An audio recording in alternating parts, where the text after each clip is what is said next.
ಎಲ್ರಿಗೂ ನಮಸ್ಕಾರ. ಇಷ್ಟು ದಿನ ನೀವು ಮಾತಾಡಿದ್ದನ್ನೆಲ್ಲ ನಾವು ಪೇಷಂಟಾಗಿ ಕೇಳಿಸ್ಕೊಂಡಿದ್ದೀವಿ. ಇವಾಗ ನಾವು ಮಾತಾಡೋದನ್ನು ಪ್ಲೀಸ್ ಕೇಳಿಸ್ಕೊಡಿ. ನಾವು ಪ್ರೀತಿ ತೋರಿಸಿದಾಗ ಸ್ಕ್ರೋಲ್ ಮಾಡಿದ್ರಿ, ಸ್ನೇಹದ ಬಗ್ಗೆ ಮಾತಾಡಿದಾಗ ಅದನ್ನ ಸ್ಕಿಪ್ ಮಾಡಿದ್ರಿ. ಬಟ್ ಒಂದು ಓಪನ್ ಕಾನ್ವರ್ಸೇಷನ್ನ ನೀವೇ ಜಗಳ ಅಂತ ಅನ್ಕೊಂಡು ಅದನ್ನ like, share, comment, debate, discussion, ಅದ್ರ ಬಗ್ಗೆ ಇನ್ನೊಂದು ವಿಡಿಯೋ, ಅದನ್ನ ವೈರಲ್ ಮಾಡೋದೇನು, ರೀಪೋಸ್ಟ್ ಮಾಡೋದೇನು, ಅಬ್ಬಬ್ಬಬ್ಬಾ, ಎಂಟರ್ಟೈನ್ಮೆಂಟ್ಗೋಸ್ಕರ ಅಂತ ಕೊಡೋ ಅಂತ ಕಂಟೆಂಟ್ನ ನೀವು ತಿರ್ಗೂ ನೋಡೋದಿಲ್ಲ. ಬಟ್ ಇಂಥದ್ದು ಏನಾದರೂ ಒಂದು ಚಿಕ್ಕ ಕಾಂಟ್ರವರ್ಸಿ ನಡೀತಿದೆ ಅಂದ ತಕ್ಷಣ ಎಲ್ಲರೂ ಓಡ್ ಬಂದ್ಬಿಟ್ಟು ಅದನ್ನ ವೈರಲ್ ಮಾಡ್ತೀರಲ್ಲ. ಜನರು ನಮಗೆ ಏನೇನೆಲ್ಲ ಹೇಳ್ತಿದಾರೆ ಗೊತ್ತಾ? TRPಗೋಸ್ಕರ ನಾವು ಇದನ್ನ ಮಾಡ್ತಾ ಇದೀವಿ, ದುಡ್ಡು ತಗೊಂಡು ಸ್ಟೇಜ್ ಮೇಲೆ ಜಗಳ ಮಾಡ್ತಾ ಇದೀವಿ, 4 ಗೋಡೆ ಮಧ್ಯೆ ಇರಬೇಕಾಗಿರೋ ವಿಚಾರನ ತಗೊಂಬಂದು ಪಬ್ಲಿಕಲ್ಲಿ ಡಿಸ್ಕಸ್ ಮಾಡ್ತಾ ಇದೀವಿ.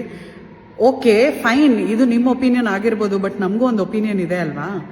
4 ಗೋಡೆ ಮಧ್ಯೆ ಇರಬೇಕಾಗಿರೋ ವಿಚಾರನ 4 ಗೋಡೆ ಮಧ್ಯೆನೇ ಇಟ್ಕೊಂಡಿದೀವಿ, ಡಿಸ್ಕಸ್ ಮಾಡಬೇಕಾಗಿರೋ ವಿಚಾರನ ಡಿಸ್ಕಸ್ ಮಾಡಿದೀವಿ. ಎಲ್ಲರ ಮನೆಗಳಲ್ಲಿ ನಡೆಯುವಂಥ ವಿಚಾರನ ನಾವು ಡಿಸ್ಕಸ್ ಮಾಡಿರೋದು. ಇನ್ಫ್ಯಾಕ್ಟ್ ಎಷ್ಟೊಂದು ಜನ ಹೆಣ್ಮಕ್ಳು ಅದನ್ನ ನೋಡಿ ನನಗೆ ಮೆಸೇಜ್ ಮಾಡಿದ್ದಾರೆ, ಮ್ಯಾಮ್ ಇದ್ರ ಬಗ್ಗೆ ನಾನು ಮಾತಾಡಬೇಕು ಅಂತ ಯಾವತ್ತೂ ಅನ್ಸಿರ್ಲಿಲ್ಲ, ಮನಸ್ಸಲ್ಲೇ ಇಟ್ಕೊಂಡು ಕೊರಗ್ತಾ ಇದ್ದೆ, ಬಟ್ ಈ ಎಪಿಸೋಡ್ ನೋಡಾದ್ಮೇಲೆ ನನಗೂ ಅನ್ಸುತ್ತೆ ಮ್ಯಾಮ್ ಶೇರ್ ಮಾಡ್ಕೋಬೇಕು ಅಂತ.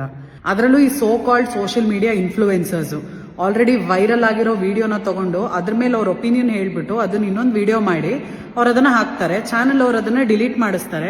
ತಕ್ಷಣ ಇನ್ನೊಂದು ವಿಡಿಯೋ ಬಂದ್ಬಿಡುತ್ತೆ ಅವ್ರದ್ದು. ಚಾನಲ್ ಅವರು ನಾನು ನಿಜ ಹೇಳಿದ್ದು ವಿಡಿಯೋನ ಡಿಲೀಟ್ ಮಾಡಿಸಿದ್ದಾರೆ, ಇವಾಗ ಇನ್ನೊಂದು ವಿಡಿಯೋ ಮಾಡಿದ್ದೀನಿ, ಅದನ್ನ 1 ಮಿಲಿಯನ್ ಒಂದು ದಿನದಲ್ಲಿ ರೀಚ್ ಮಾಡಿಸಿ ಅಂತ. ನೀವು ಮಾಡ್ತಾರೆ TRP ಅಲ್ವಾ ಸ್ವಾಮಿ? ಇನ್ನೊಬ್ರಿಗೆ ಹೇಳೋಕ್ಕಿಂತ ಮುಂಚೆ ನಾನೇನು ಮಾಡ್ತಾ ಇದ್ದೀನಿ ಅಂತ ತಿಳ್ಕೋಬೇಕು. ಕಂಡವ್ರ ಚಿತೆಯಲ್ಲಿ ಬಿಸಿ ಕಾಯಿಸ್ಕೊಳ್ಳೋದಲ್ಲ ಜೀವನ. ಜೀವನ ಏನು, 4 ಜನಕ್ಕೆ ಒಳ್ಳೇದು ಮಾಡಬೇಕಾಗಿರೋದು ಅಷ್ಟೇ. ನೀವು ಕಂಟೆಂಟ್ ಕೊಡ್ತೀರಾ ಅಂತಂದ್ರೆ ಸೆನ್ಸಿಬಲ್ ಆಗಿರೋ ಕಂಟೆಂಟ್ ಕೊಡ್ರಿ. ದಯವಿಟ್ಟು ನೀವು ಯೋಚನೆ ಮಾಡಿ, ಪ್ರಾಬ್ಲಮ್ ಇರೋದು ಪ್ರೋಗ್ರಾಮ್ ಅಲ್ಲ, ಅಥವಾ ನೆಗೆಟಿವ್ ಅನ್ನ ಮಾತ್ರ ಹುಡುಕಿ ಅದನ್ನ ವೈರಲ್ ಮಾಡೋ ಅಂತ ನಿಮ್ಮ ಅಭ್ಯಾಸದಲ್ಲ. Please think. ಕನ್ನಡದ ಜನಪ್ರಿಯ ರಿಯಾಲಿಟಿ ಶೋ ಜೋಡಿ ನಂಬರ್ 1 ನಲ್ಲಿ ನಟಿ ಗೀತಾ ಭಾರತಿ ಭಟ್ ಅವರು ಮತ್ತು ತಮ್ಮ ಪತಿ ಸ್ಪರ್ಧಿಗಳಾಗಿ ಭಾಗವಹಿಸಿದ್ದರು. ಆದರೆ ಕಾರ್ಯಕ್ರಮದ ಒಂದು ಎಪಿಸೋಡ್ ಪ್ರಸಾರವಾದ ಬಳಿಕ ಗೀತಾ ಭಾರತಿ ಭಟ್ ಅವರು ಭಾರೀ ಚರ್ಚೆಯ ಕೇಂದ್ರಬಿಂದುವಾಗಿದ್ದಾರೆ. ಕಾರ್ಯಕ್ರಮದಲ್ಲಿ ಅವರು ತಮ್ಮ ವೈಯಕ್ತಿಕ ಜೀವನಕ್ಕೆ ಸಂಬಂಧಿಸಿದ ಕೆಲವು ವಿಚಾರಗಳನ್ನ ಹಂಚಿಕೊಂಡಿದ್ದರು. ಇದನ್ನ ನೋಡಿ ಸಾಮಾಜಿಕ ಜಾಲತಾಣಗಳಲ್ಲಿ ಹಲವರು ಗಂಡ ಹೆಂಡತಿಯ 4 ಗೋಡೆಗಳ ಮಧ್ಯೆ ಉಳಿಯಬೇಕಾದ ವಿಷಯಗಳನ್ನ ಸಾರ್ವಜನಿಕವಾಗಿ ಹೇಳುವ ಅಗತ್ಯವೇನು ಎಂದು ಪ್ರಶ್ನಿಸಿ ಟೀಕಿಸಲು ಆರಂಭಿಸಿದರು. ಈ ವಿವಾದದ ನಡುವೆ ಗೀತಾ ಭಾರತಿ ಭಟ್ ಅವರು ತಮ್ಮ ನಿಲುವನ್ನ ಸ್ಪಷ್ಟೀಪಡಿಸಿದ್ದಾರೆ. ಯಾವ ವಿಷಯವನ್ನ ಖಾಸಗಿಯಾಗಿ ಇಟ್ಟುಕೊಳ್ಳಬೇಕು, ಯಾವ ವಿಷಯವನ್ನ ಸಾರ್ವಜನಿಕವಾಗಿ ಹಂಚಿಕೊಳ್ಳಬೇಕು ಎಂಬ ಅರಿವು ನನಗಿದೆ.